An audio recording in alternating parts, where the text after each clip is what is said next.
So this is a Reddit thread with a sensitive topic. So this is your warning. Okay, so this person says, I reported my ex-husband to CPS today. I'm afraid for my 10-year-old daughter and still in shock. She told me during a video call that her father had lost his temper at her for being rude to her younger half sister and said that he slapped my daughter repeatedly on the arms, threw her to the kitchen floor, then kicked her legs. After telling my daughter that it's never okay for anyone to hit her in any way, for any reason, she responded with, but isn't daddy the boss of me? And my heart just broke. I calmly explained an analogy like this. If my boss at work hit me because he was angry, would that make it okay? He is my boss, remember?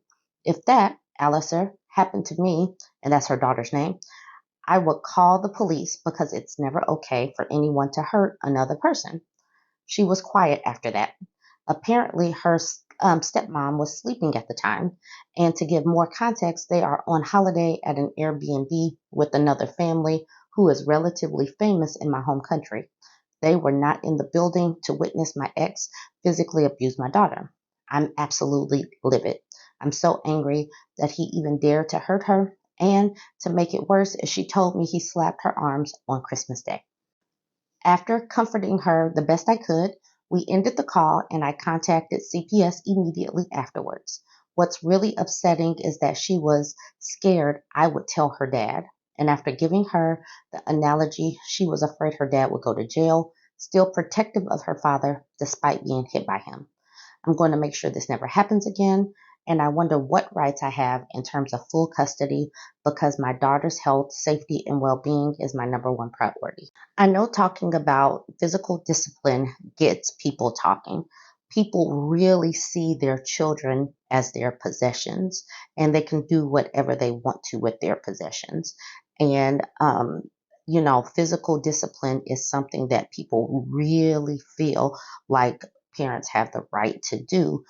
And this analogy, talking about the boss hitting because they're angry, is a really good one. Kids don't deserve this simply because they're your children. They just don't. And that's my stance on it. And yes, I was disciplined, disciplined like this as a child from various family members. So I am well familiar with this. Not necessarily kicking, that didn't happen, but belts and switches happen. But yeah, we can go through some of these. We can go through some of these comments. This person says, good for you. Take this to the limit. Somebody else says, so your daughter is still away with your ex and his family. And the OP says they're on their way back to their house now. And I did tell CPS they would be back home. So this person says, I hope her daughter is okay till then. And then the OP says, I've been chatting with her through a mobile game where messages aren't recorded so her dad won't see. She communicates with me via her dad's phone. She seems better, but kids are really good at masking, so I'm keeping an eye on her. I don't trust her father at all and contacted legal aid to see my rights in terms of getting full custody for my daughter. I'm going to leave it there. There weren't that many comments on this post, but I will follow back and see if she does update it and let us know what happens with this one. You guys go ahead and chime in. Like I said, a lot of this is a discussion point because obviously many of us have different ways of disciplining our children and we draw different lines on these. And obviously there are scales, but obviously, some people take this very seriously and don't believe in it. And some people believe in the whole spare the rod, spoil the child, verse. You guys weigh in. Let me know what you think. There's a passage that I want to bring to you from Why Does He Do That by Lundy. So I figured out that if I connect my book passages to a Reddit thread, that's probably about the best way to get people to see some of these passages in this book. Now, I'm in the part of the book that's talking about abusive men as parents. Now, number 2 is talking about, well, let's just read it.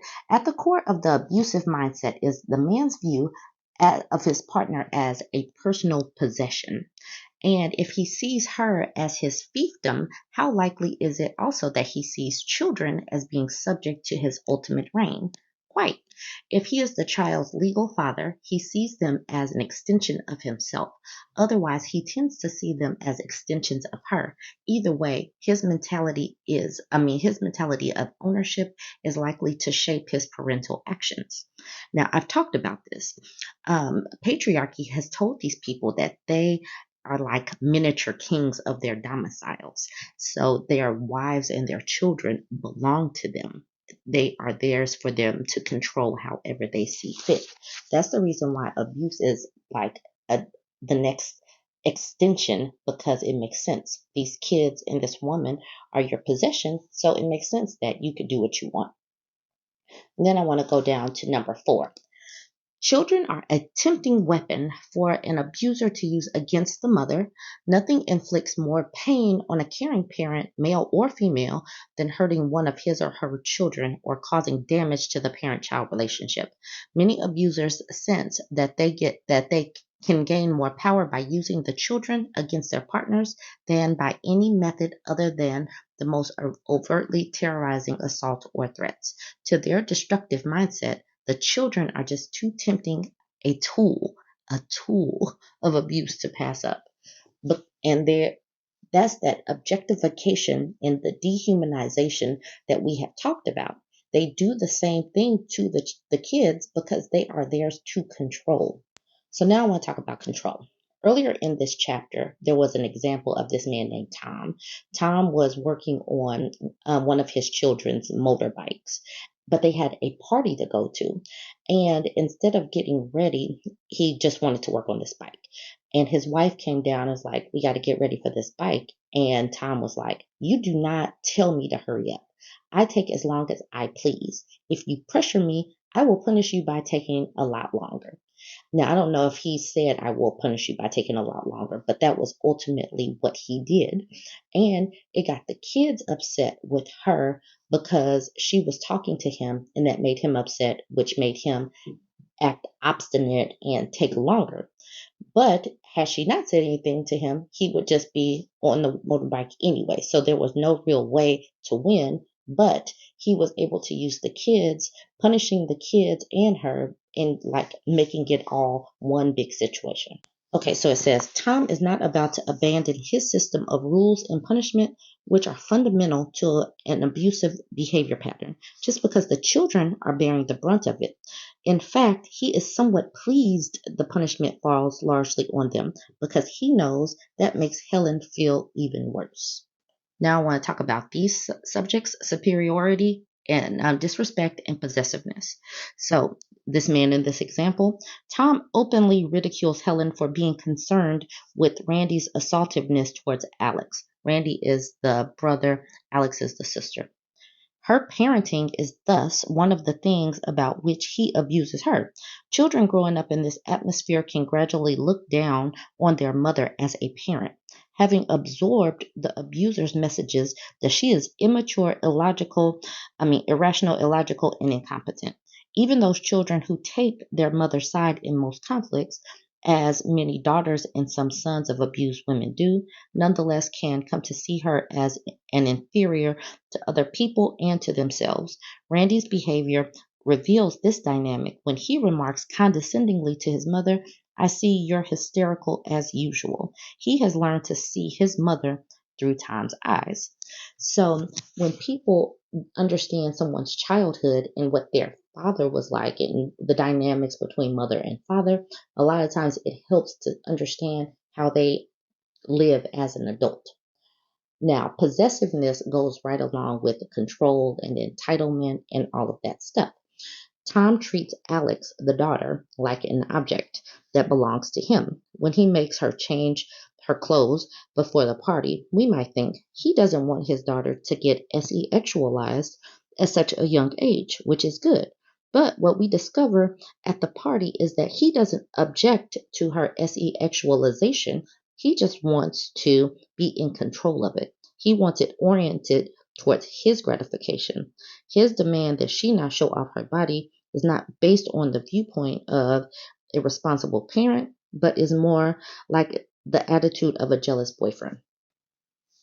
These people who are controlling to kids in different kinds of ways than they are to the mothers. But how the boy children and how the girl children are treated could be different in these ways, because how some of these people see women as objects, it goes from girls to women. It's pretty much the same, and the dynamics can play out the same. Now, I want to talk a little bit about the abusive man as a child abuser. Okay.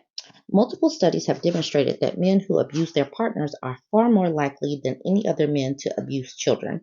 The extent of this risk to children from a particular abuser largely depends on the nature of his pattern of mistreatment towards their mother, although other factors such as his own childhood can play an important role. The increased risk include the following: physical abuse. The abuser who is most likely to hit children is the one who is quite physically assaultive or threatening toward the mother.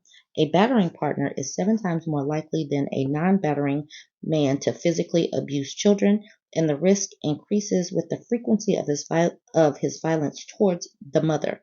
However, there are also some abusers who hit children, but not the mother. The man in this category tends to be A, particularly harsh and authoritarian parent, and B, a controlling or dictatorial partner. C, a man who was physically abused by his own parents while he was growing up. Okay, SA. Incest perpetrators are similar to partner abusers in both their mentality and their tactics.